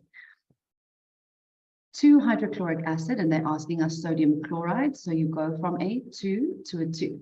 So for coefficients, if you want to know sodium chloride's mole value, you know hydrochloric acid is 0,05 mole. So if 2 hydrochloric acids gave me 0,05 mole, what will 2 sodium chloride give me? And I always do the jump with my hand, but remember that your ratio is 2 over 2. So you're going to, just for yourself, if you would like to write this down, you take a little fraction, and this is the way I teach it. And I know it's a lot to do in one day, but where you are going to over where you are coming from. I'll repeat that. The coefficient of where you are going to, we are going to sodium chloride because we know nothing about it. So sodium chloride has a coefficient of 2, and hydrochloric acid has got a coefficient of 2. So where I am going to is my numerator. Where I am coming from is my denominator. Another way of saying it is unknown, the one that I know nothing about, unknown over known. So it will be 2 over 2.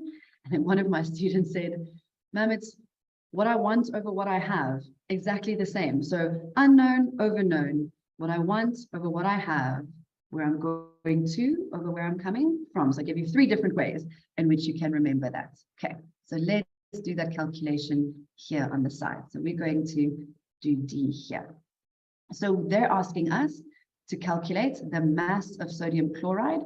We can't just jump to mass. We need to know what the actual mole is. So we know that we have got 0,005 mole of sodium chloride. And how do we know that? Because you used your ratio by means of your coefficients to calculate that. All right. And now we can continue and we can say mole is M over capital M.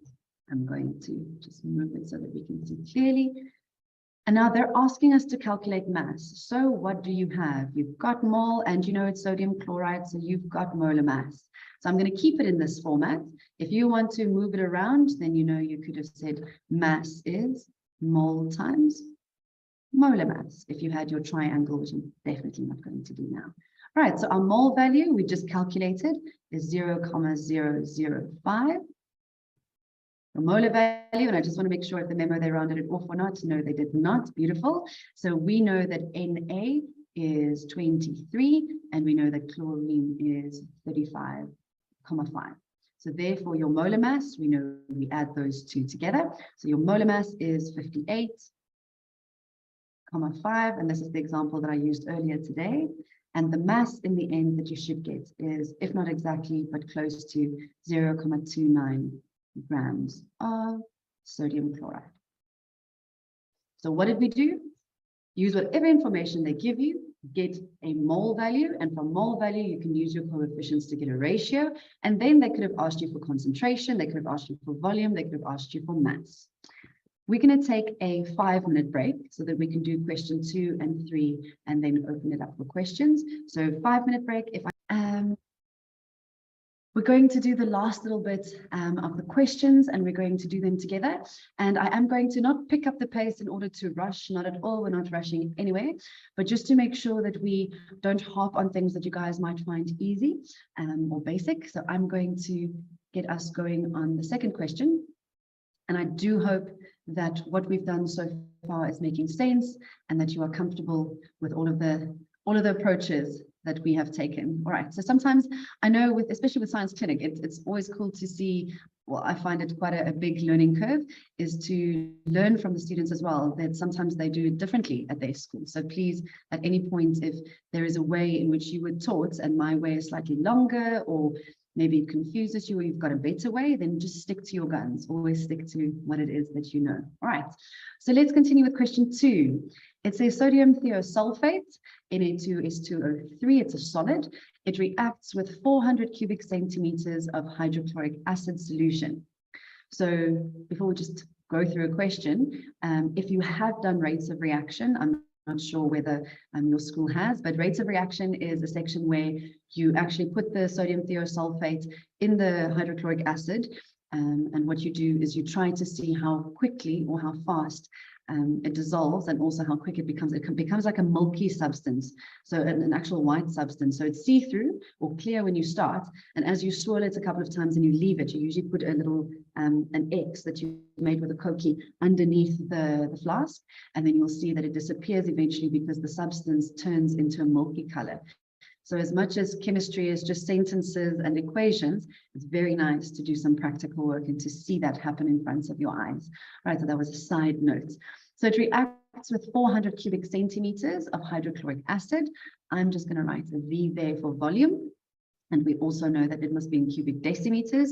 So it must be 0.4 cubic decimeters. I always do this before I start with the questions because sometimes I'm afraid that we will forget as we continue. Hydrochloric acid due to is HCl, and then the concentration, so there is the C, 0.15 mole per cubic decimeter, and they say according to the following equation. Please note that they don't say according to the following balanced equation, they just say the equation. So let's see, the first question.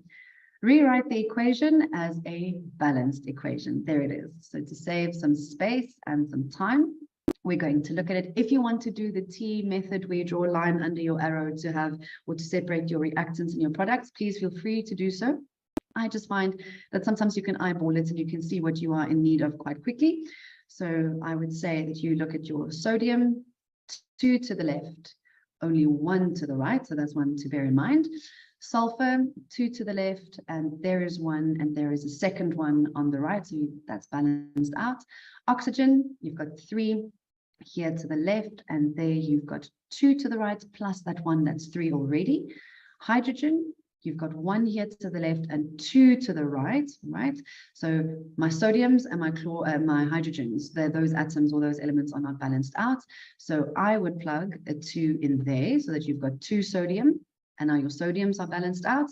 The only problem now is, remember that the 2 is also used for the chlorine. So now you've got 2 chlorine atoms to the right and only 1 to the left. But what do you know? You're also short on a hydrogen.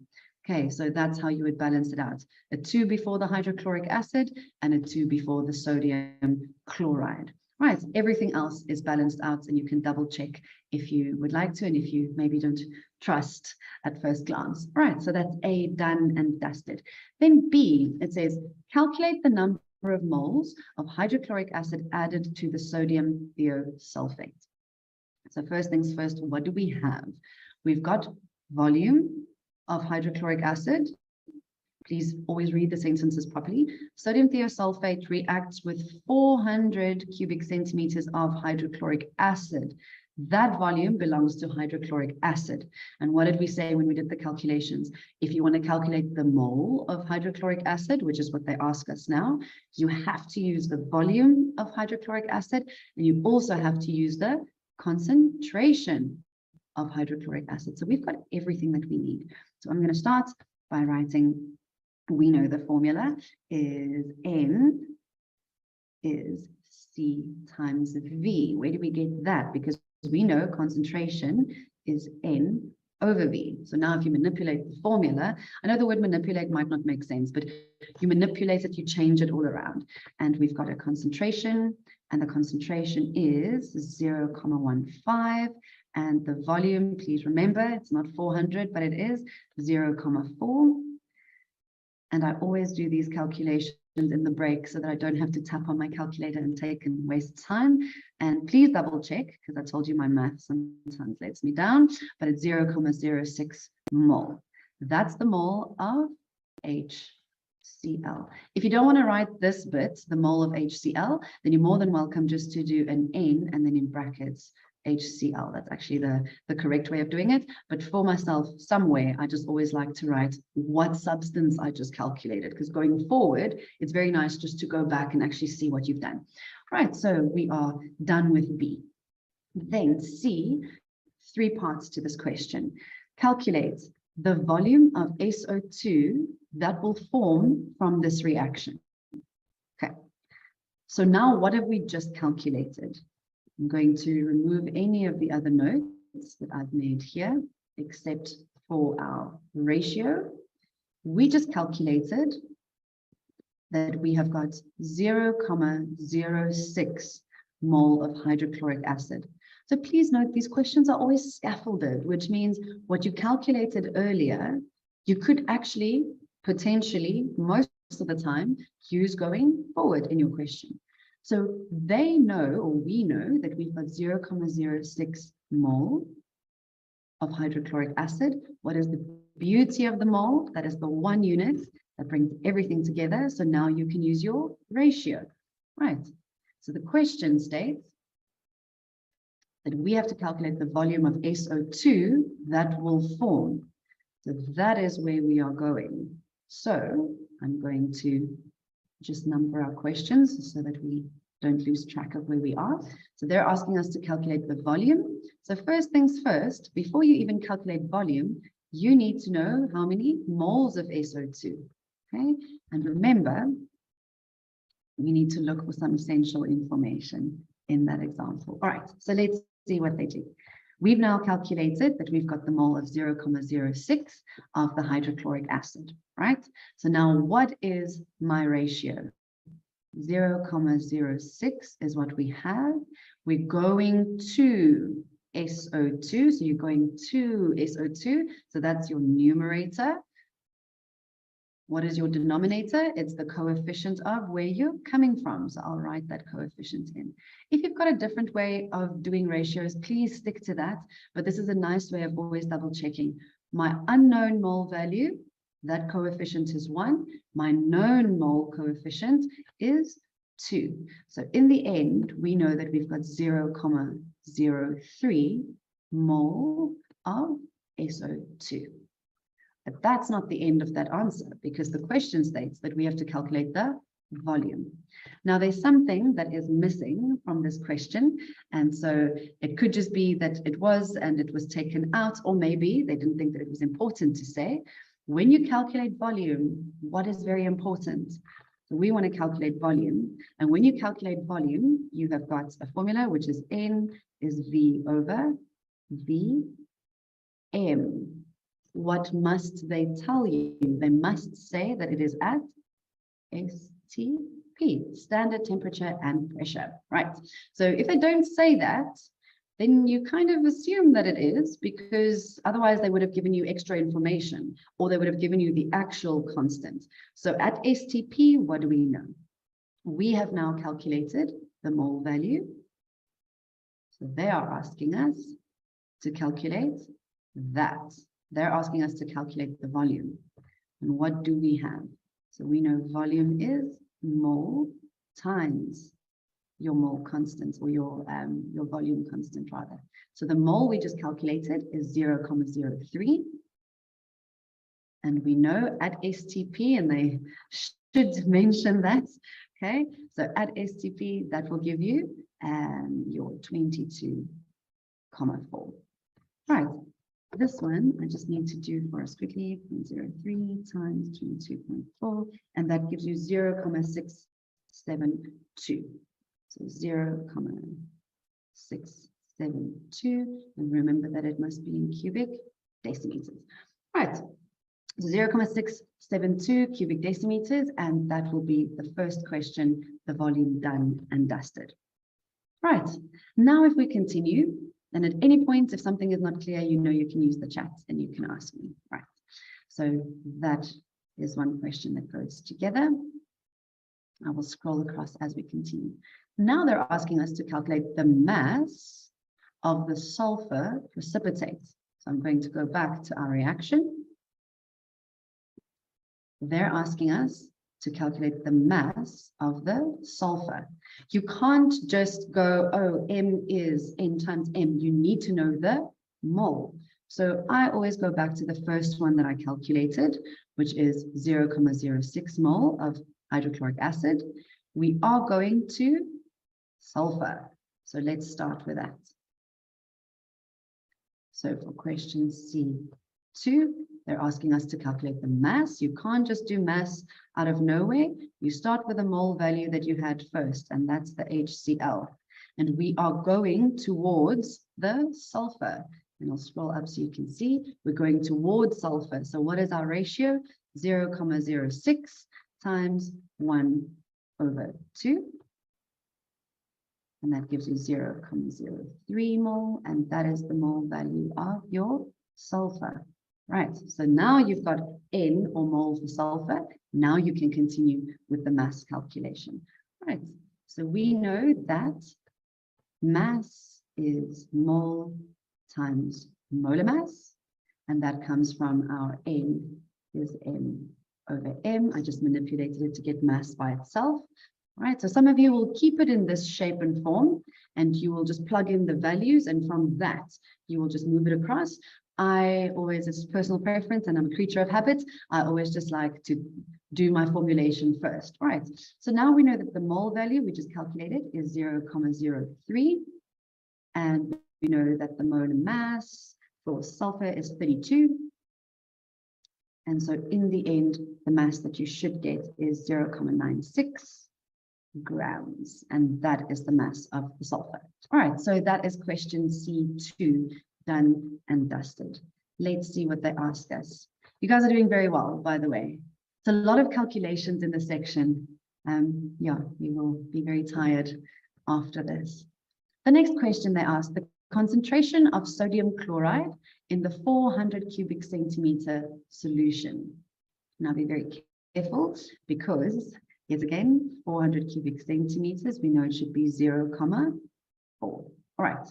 So they're talking about sodium chloride. So where are we going now? There's so many notes, so I'll start highlighting. I don't want to take anything off in case you want to just, bear everything in mind. That is where we're going, right? So we are going from hydrochloric acid to NaCl. So same old, we're going to follow the exact same steps. I'm just going to give us some space here to do it. Right, so question 3 then is they're asking us to calculate the concentration of the sodium chloride, right? And we know that we've got 0.4 cubic decimeters. So concentration, in order to calculate concentration, we know we must have mole over volume, but we don't know the mole value yet. We just know that we've got the mole value for HCl, and we know that that is 0.06, and our ratio is it's 2 NaCl and 2 HCl. So where I'm going over where I'm coming from, so that says 2/2 or 1/1 then if you simplify it. So the mole value is 0.06. Now you've got N, and now you can plug it in your calculation. So concentration is 0.06, not 400 cubic centimeters, but 0.4 cubic decimeters. And in the end, I got 15 mole per cubic decimeter. And that is the concentration of the sodium chloride that you could calculate. Right, let's look at this last question. The reaction can be used to extract sulfur from sodium thiosulfate. Determine the mass of sodium thiosulfate required to form 50 grams of sulfur in excess hydrochloric acid, which means you don't focus on the hydrochloric acid. All right. So let's see what they want us to do now. I am going to remove some of the notes, except for our balancing, because that's quite important. All right. So now they ask it, I want to say, wrong way around. We usually give you information about the reactant, and then you calculate anything to do with the products. But now you'll see they're changing it up a little bit. They say that you can extract sulfur from sodium thiosulfate, beautiful. Determine the mass of sodium thiosulfate, and just to remind you, that is our sodium thiosulfate. So determine the mass. They're asking us for a mass there. Determine the mass of sodium thiosulfate required to form 50 grams of sulfur. So what can you do now? They tell you that you are forming 50 grams of sulfur. So that is what you are forming. That is the one bit of concrete information that you have. You know that that is a mass, so it's a small m. You know that you have got the symbol of the element, which can give you capital M. So would you agree that if you calculate the mole value of your sulfur, you've got the mass, you've got the molar mass. If you can calculate mole of your sulfur that you are forming, you want to know how much sodium thiosulfate you need. So what can you do? Mole value, use your ratio to get the mole value of sodium thiosulfate. Then you've got an N, and you've got a very challenging capital M for sodium thiosulfate, but I'll help you with that one. And then you can calculate the mass that is needed. And that's exactly what they're asking us. Determine the mass of sodium thiosulfate required. So let's do that. We're going to do it one step at a time. Right. I'm going to do it here where there's a lot of space for us. So let's do it one step at a time. Okay, we're going to start. We know that we want to calculate the mole value of the sulfur. Why? If I have the mole value, I can take it back to my reactant, which I need. Right, so they say that the mass that you are forming is 50 grams. So 50 over the molar mass, or the atomic mass then, but the molar mass for sulfur is 32. Let's call this step A. So the mole value of your sulfur, and I actually want to encourage you to start doing the little brackets so that you can see what you're busy with. So 50 divided by 32, that will give you 1,56 mole. I'm going to scroll up to our balanced equation. We have now calculated that you have 1,56 mole of the sulfur. Can you now use your coefficients to get a ratio to jump back? And I say jump, but move back to sodium thiosulfate. Yes, you can. And our ratio is 1:1. So that's an easy one. It's awesome. I think they knew it was going to be at the end of the day. We might be tired. Right. So now you've got your mole value of sulfur. So calculation B, or step B, how can we get our mole value of the sodium thiosulfate? And that will be 1,56 that you just calculated from the sulfur, and our ratio is 1/1 because the coefficients are the same, they are 1. So in the end, you'll see that you've got 1,56 mole of the sodium thiosulfate. So now what can you do? You've got mole, and then let's do it. Calculation C. If you look at Na2S2O3, yes, S2O3, there we go. If you look at this, you now need to calculate capital M because you've got a mole value, there it is. You've got a formula, so can you get your molar value? Yes, you can, or your molar mass rather, yes, you can. So how can we calculate this mass? We know that mass is equal to mole times molar mass, right? We calculated the mole, and therefore we can just plug it in, 1,56. We've got a formula, and now we can get a molar mass. So please bear with me. The atomic mass for sodium is 23. The atomic mass for sulfur is 32. And you've got 2 of them, so you have to multiply, right? And then the atomic mass for oxygen is 16, and you've got 3. So you need to multiply 23 by 2, add that to 32 times 2, and add that to 16 times 3. And in the end, if my math is kind of correct, it's 158. Please double check as we are here and we're doing it together. And the mass that I got is 246,48 grams. So look at the steps. I always say at the end of a session, look how far you've come, because we started with a mole and what the mole is, and then all of these formula, and now you have to remember how to write formulae, and you also have to remember your coefficients for your ratio. Look how far you've come. You calculate the mole value of your product, which was the sulfur of 50 grams, you get a mole value of 1,56. Once you've got that, you can use your ratio based on your coefficients to go back to the sodium thiosulfate, which is your reactant. And now you've got molar mass and you've got mole. You can calculate the mass. So what mass is needed to form 50 grams of sulfur? 246,48 grams of sodium thiosulfate. All right, quite a mouthful. Very good. You guys are doing well. Okay, hang in there. Almost done. Last question. Saving the best for last. Right, here we go. Question 3. Let's finish strong. We can do this. A sample containing 5 grams of lithium carbonate is dissolved in water, and the solution is made up to a total volume of 100 cubic centimeters. So I'm going to keep on doing what we've been doing. That is a mass. Lithium carbonate, Li2CO3, that is a formula. What can you get? You can get a molar mass. It is dissolved into water. So just for myself, we never know where we might use that. There's H2O. Please note it's not a water of crystallization question because it's not attached. There's no full stop. There's none of that. And then a total volume of 100 cubic centimeters, which we know by now should be 0,1 cubic decimeters. All right. So I know you spend a couple of seconds going through all of the information, but rather do that than rushing and missing something. Right, so now let's start with the calculations. The first one, the question states, calculate the number of moles of lithium carbonate, which is in 5 grams. So you're going to take this bit of information. I think it's a very basic question because we've done that the whole afternoon. So for A, they're asking us to calculate the number of moles. We know that N is M over capital M.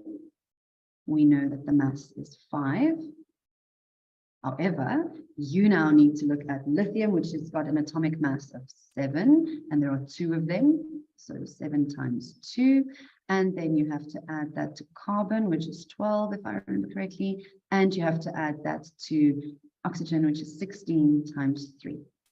In the end, that will, so let me write it out so that you can see where we got that from. So that is the 14 plus the 12, and then plus the, oh, my math is horrible, plus the 48. Okay, there we go.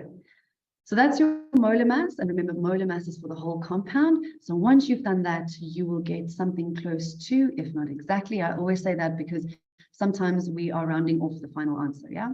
So 0,068 mole. And that is the mole value of the lithium carbonate. Okay, so Li2CO3. You can also write it here next to the N if you would like to.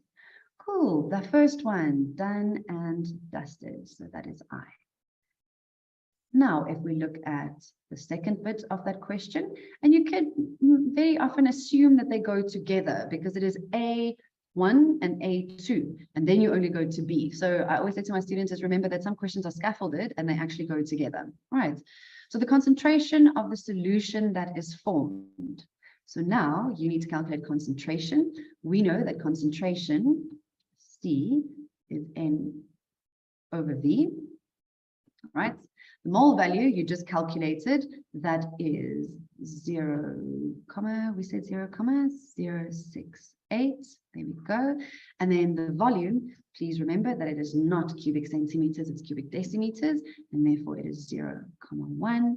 And in the end, that should give you 0,68 mole per cubic decimeter. Right. So there's not always all of these steps. Sometimes it's just straightforward. Bam, calculate mole, bam, calculate concentration. All right. So don't overthink it. Don't make it more difficult than chemistry already is. I mean, if I can do it, you guys can do it. So yeah, just keep it basic. All right, so that is the first one, A, done. If we look at B, I'm going to scroll up so we can see B only. So in my mind, B has got nothing to do with A, unless they tell you otherwise, because now they give you a completely different equation, right? So they're providing us with, and let me just make it more clear, they're providing us with that equation. All right. So let's see, is it balanced? No, it is not. And funny enough, the first question, balance the above equation. So if we balance it out, you'll see that you've got 1 sodium atom, 2 chlorine, 1 chlorine. So if you plug the 2 in there, then you've got 2 sodium and only 1, on the left-hand side. So you will have to do that. And that should be the balanced equation. All right. Why is it important to balance the equation, you might ask? Because a balanced equation goes hand in hand with the calculation of moles, because you can use your coefficients to calculate the ratio. All right. Hang in there, guys. We're almost done. Right. So we have done this question. Now they say 2 mole of sodium react. What mass of sodium chloride will be formed? Okay, so if 2 mole of sodium react, then we know that 2 mole of sodium chloride are formed because their ratio is 1 to 1 or 2 to 2 then. So simplify it 1 to 1. So if 2 mole of sodium react, then 2 mole of sodium chloride will be formed. So how will we calculate that? We will say that they're asking us for the mass. So we're just going to do it close to the question. I'll scroll down in a couple. So we can say M is N times M. We know that the mole value is 2. Sodium chloride, we've dealt with it again today so many times, so it's 58,5. And in the end, that should give you 117. And please remember your unit, grams. Right, so what mass of sodium chloride will be formed based on your ratio? You've got mole, then calculate your mass. There we go. Question 2 done. Then question 3. If 2 mole of sodium reacts, we know that 2 mole of sodium reacts, what mass of chlorine must be present to react with the sodium? So they are saying, if you've got 2 mole of sodium, what mole of chlorine must be present to react with the sodium? Right. So yet again, please note that they're asking us for the mass, right? So you're going to look at from sodium to chlorine. What can you see from there?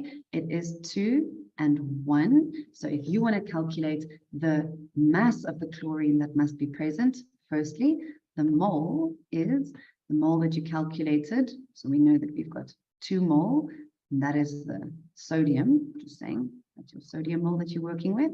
You're going to chlorine, and we know that that would mean that your fraction would be 2 over 1, and so that is 1. That is our mole value. How do we calculate mass?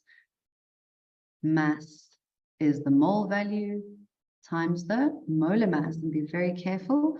Chlorine is 35.5, but what do you know? You've got 2 of them, so that will be 35.5 times 2, and in the end, you will see, I'm just going to erase that so we've got space, and in the end, you will see that you have got a mass of 71, and so that is 71 grams of chlorine. Right, so when you go through these questions, always note, we're not always trying to catch you with difficult questions. Sometimes it's just a straightforward 2 moles, or 2 moles times a half, 1 over 2, break it down. Right, second last question, well done. What volume of chlorine reacts with 2.5 mole of sodium at STP? Right. So they say if you've got that, if you've got 2.5 mole of sodium at STP, what volume of chlorine will react? So first things first, and I'll scroll down so that we've got space. Let's do that. If you have 2.5 mole of sodium, your relationship between the sodium and the chlorine is 2 to 1, right? 2 to 1 is your coefficient. So if 2.5 mole of sodium reacts, then what would the mole value be of your chlorine? Because ultimately that's what they're asking us, is they're asking us for the volume of chlorine. So to get the volume of chlorine, you must have the mole of chlorine. So let's get the mole. They say 2.5, but that is for the sodium. If you were here, where are we going to? To the chlorine. So that is 1/2. That will give you 1.25 mole. And that's the mole of the chlorine. And what can you do once you have that? Be very, very careful that you want the volume now. So we know that that is mole times the molar volume. And we know that it's at STP, so it's 22.4. So you're going to say 1.25 times 22.4. And in the end, I have a total of 28. And please don't just leave it at that, 28 cubic decimeters. All right, so it is quite challenging, I find, even with my students, you're focusing on one question and then they're jumping back and mole value. And once you've got a mole value, use your ratio. Right, let's do the last question. I hope you guys are okay. You're doing incredibly well, so let's do this last question together. All right. Magnesium reacts with hydrochloric acid according to the following word equation. So they give you the word equation. Magnesium hydrochloric acid gives you magnesium chloride and hydrogen gas. So I know that they don't ask us for it yet, but I don't think you can do any calculations if you don't have a balanced equation. So even though they might not ask us for a balanced equation, I think it would be quite important to actually have a balanced equation. So if you don't mind, I don't think that you will just keep it in mind and just remember what your coefficients are. Maybe you could, but I would like to write a balanced equation first. Magnesium reacts with hydrochloric acid. That gives us magnesium chloride. Be very careful because we know that magnesium is in group 2. Chlorine is in group 7, so the valency is -1, and therefore it must be MgCl2. Okay, and then yet again, very careful of your diatomic molecules. Hydrogen gas is H2. We need to balance this equation, right? So they're asking us to calculate the volume of hydrogen gas. So what I'm going to do is I'm going to color code what they ask us. Calculate the volume of hydrogen gas. That is what they're asking us. Produced from the reaction of 14.6 grams of hydrochloric acid. So it looks very daunting and intimidating, but you've got an equation. Now you're going to balance it because based on the balancing of the equation, you've got coefficients. All right, so let's do this. So if I balance it correctly, 1 magnesium, you should pop a 2 in there. Let's see, 1, 1, 2 hydrogen, 2 hydrogen, 2 chlorine, 2 chlorine, done. All right, so that's a balanced equation.